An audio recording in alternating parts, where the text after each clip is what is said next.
up, everyone? It's Denise Salcedo, and with me right now is Brutus Creed.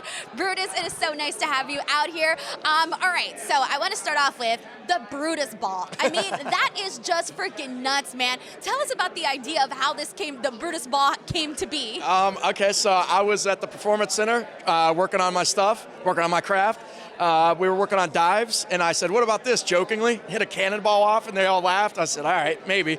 And then come stand to deliver, I actually nailed it. I hit it in the match, and they were like, holy crap, maybe you could use it as a finisher. Well, yeah, it knocked 3 people down, so I was like, all right, let's start using it as a finisher. How do we incorporate my brother? Doomsday, get him up, boom, there it is. The rest is history. Oh my God, well, I gotta tell you, it's one of my favorite finishing moves right now. I just think it's so freaking cool. And every time I see you do it, I'm like, how does he do it? It's just absolutely perfect. But all right, Brutus, I was talking to your brother earlier, Julius, and he was telling me how different you two are. Yeah. And he kind of basically said that sometimes, you know, you guys are polar opposites. I want to hear your version, though. What's your versions when it comes to the difference between you and Julius? Yeah, I would say my version is I'm more or less serious on things sometimes, and he's more serious on other things. I can take it serious at other times, and he can take it less serious. But for the most part, it's probably 70% of the time he's more serious. 70% of the time, I'm relaxed, having fun, you know, just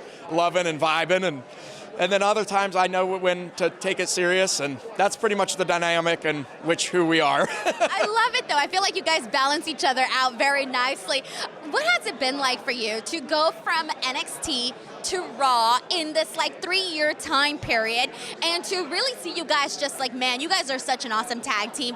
What has that experience been like? It's been wild. Like, I remember when I started, I was actually outside of the independent scene. I was the fastest person to ever come through the PC and be on national television in like 5 months. So they put me on, and I had a match, and I was like, holy crap. And then, like, you know, it's been since then it's snowballed to where like now we're on RAW, you know, we wrestled Alpha Academy, we flew back, wrestled an NXT match, and like, so to soak all that in, you know, we had to wait until we were done wrestling, and we're like, holy crap, we did all that, you know? So it's been surreal, right? I grew up watching it, and now we're doing it. I get excited, I get nervous still, you know, it's awesome though, it's fun. You have to get nervous though, right? It's like, that's how you know you care. For you, what has been like the toughest and the easiest part of being and performing on live television each and every single week on RAW?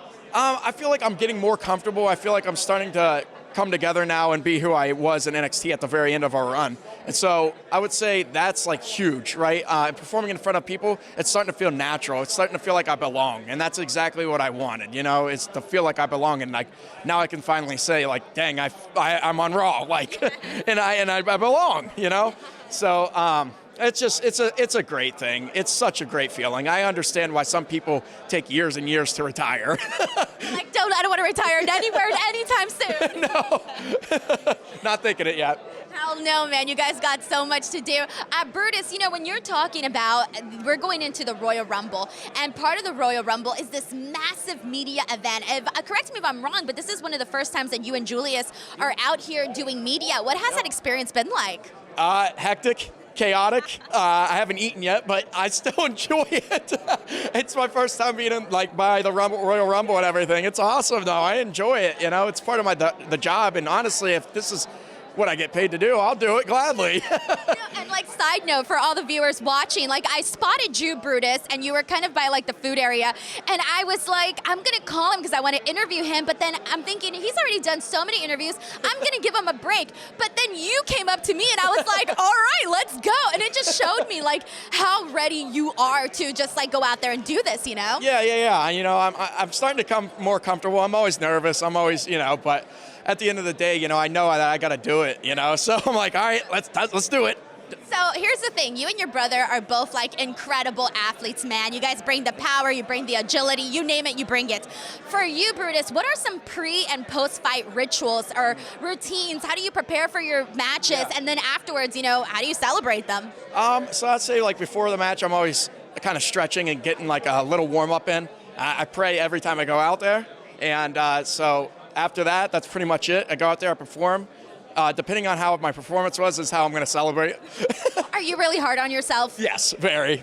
I'm my biggest critic, you know. Oh, I could have thrown that strike better and hit him harder, you know. I always think of the most random stuff that means something to me.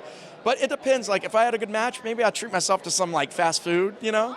Okay, now that's my category right there. What are we going to? What's the favorites? Oh, shoot, the favorites of all time. Give me, I like Chick-fil-A, you know? Some Chick-fil-A. Ooh, you can't. Spicy chicken sandwich with the fries and the Chick-fil-A sauce. Oh, yeah. And if you're really feeling it, like a milkshake, you know? So good. Oh, the best. Although I'm like, I feel like I couldn't even imagine you going out there and eating Chick-fil-A because you guys are so freaking fit all the time going out there looking buff, you know?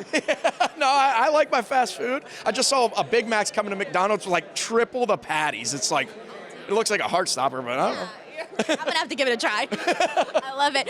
Brutus, all right, so I do want to go ahead and talk to you a little bit about your goals because there's so much, like the world is at your feet right now and so many awesome things can go down for you, can go down for Julius. What are those goals for you? What's the bucket list? I would say like the overall goal is to make the Hall of Fame, but you know, there's baby steps to get there. I feel like as long as we progressively get better, which we have been showing and doing, then we'll reach those big goals. I will eventually want to hold gold, you know, at some point. I think that would look nice on me, you know. And then after that, you know, progress to maybe eventually we run singles and we win single titles, you know, and then eventually from there we come back together and run the division again of the tags, you know. So I think there's a lot of things we can do. Bucket list outside of this, oh my goodness. I want to own my own house. I want to have dogs. I want to have a garden. I want to have acres. I don't know. I want to do all that, but yeah, I'm very excited for what the future holds. That's so awesome, Brutus. It was a pleasure to chat with you, honestly. To everybody watching, thank you guys so much, and we'll catch you on the next one.